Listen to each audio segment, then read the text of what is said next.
Now that we've learned effective group leadership methods, we're going to look at how to set up and establish an effective group. And there are a lot of considerations. We have open versus closed groups. An open group is one in which members can come and go throughout the life of the group. You can introduce new members when members leave. In a closed group, new members are not introduced after a certain cutoff point. We also have homogeneous versus heterogeneous groups. A homogeneous group is composed of the same types of clientele. So for example, all women or all people with depression.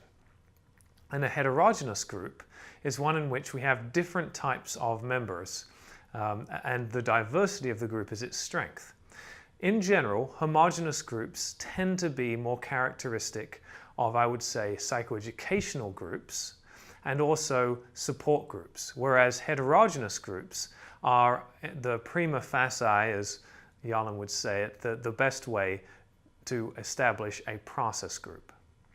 The length of time is also important to attend to when setting up a group. In general, for adult groups, we look at about 90 minutes for a process group, and I would say a psychoeducational group as well.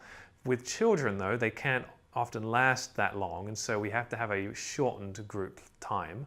I think beyond that is dangerous, beyond 90 minutes. Because we tend to have difficulty remembering and learning more than 3 pieces of information at a time. And so if you have a longer group, unless there's a lot of experiential learning, like a skill building group, and that tends to be characteristic of dialectical behavior therapy groups, you really wouldn't need more than 90 minutes to cover 3 major points. The size of group also matters. And in general, we want to have between 6 to 8 members in a group. More than 12 is at risk of certain members getting kind of marginalized and being on the outskirts, the periphery of group, especially in a process group. And less than 5 leads to more individual therapy with group members, which is not really an effective use of group.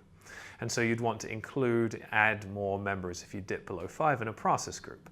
For a psychoeducational group, you can have between, I would say, 5 to even 20 members, and it'd be an effective group. Same with skill building groups. And support groups can go even higher than that, even as much as 80 members.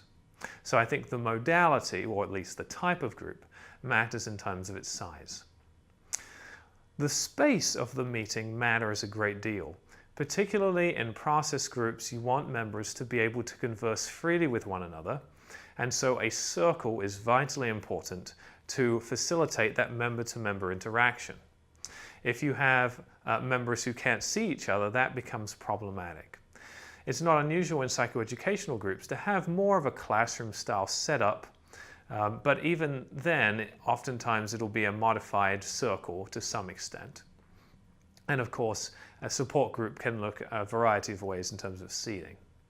In terms of frequency of meetings, in general for a process group, we tend to look for a weekly meeting schedule. Bi-weekly is a too infrequent meeting, and you tend to get into problems with bi-weekly about members forgetting what was discussed the last time that they met. And so you establish continuity through weekly meetings.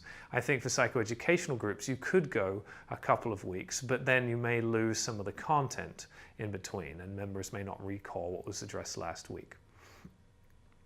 Pre-group meetings and the first 5 minutes are important to attend to as a counselor and as a group leader, and especially misperceptions that people have about group work. One is that individual therapy is more effective than group work because some clients will associate the amount of attention they receive from the therapist or group leader with how effective the modality is. And so you need to kind of intervene and help the member understand, or potential member, that group work's power lies in its member-to-member interaction, not necessarily the amount of time you get with the group leader. And that's true for process groups, psychoeducational groups, all of that. Next, you also want to cover confidentiality in extra group meetings, meaning that you can maintain confidentiality, but you can't guarantee that for other group members. And the group members each need to know that, and to the extent possible, to manage extra group meetings and to bring in any of those meetings into the group discussion, especially in process groups. Now, I will mention here that there are two specific groups that we should be especially sensitive to when starting to establish a group. The first is therapy neophytes, meaning people who are brand new to therapy who've never received counseling before.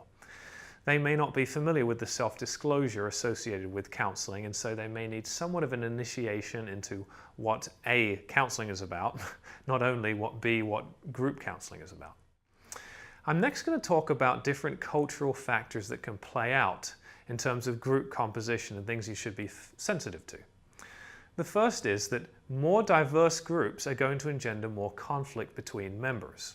That can be very useful for a process group. And there's a wonderful video about racial and ethnic exploration of privilege that's called The Color of Fear. It's worth viewing that video as a counselor to understand how group work can actually facilitate racial dialogue, for example, about different experiences around the topic of race. But even in a typical interpersonal process group, more diversity is going to engender difference, which then causes conflict, and that's not necessarily a bad thing in a process group. We should also be sensitive, though, that some groups do not do well with conflict, and that can take away from the main task of groups, such as psychoeducational groups. So you have to be sensitive about how you're going to address diversity in the room. All right, next let's look at gender diversity. So I'm talking here about male, female, non-binary individuals within a group context. In general, the more diverse a group is in terms of its gender makeup, the more interpersonal learning that can occur. Yalom writes quite clearly that an all-male group is marked by actually more vulnerability and good use of silence than a mixed group, a mixed gender group.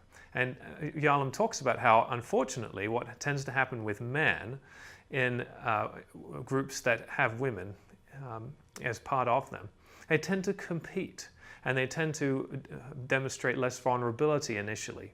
And so in groups where you have an all-male group and all of a sudden a female member is introduced, oftentimes the men will start competing with one another and focus less on the reasons that they're in the group in the first place.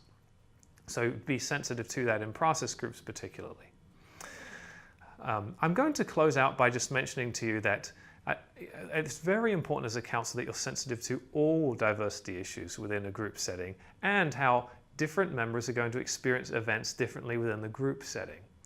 And if you're sensitive to that and you're not stereotyping people by the color of their skin or their gender or any other suppositions you have about them, you're going to do excellent work with clients because often clients will resent being stereotyped and categorized. At the same time, you should be aware of larger cultural influences that may be there that a person may align with or not. An example earlier I stated that people from certain Asian cultures may have difficulty with disclosure. That's not always true, but it's something you want to be sensitive to and thoughtful about when working with people. And that closes out our learning about how to create a group.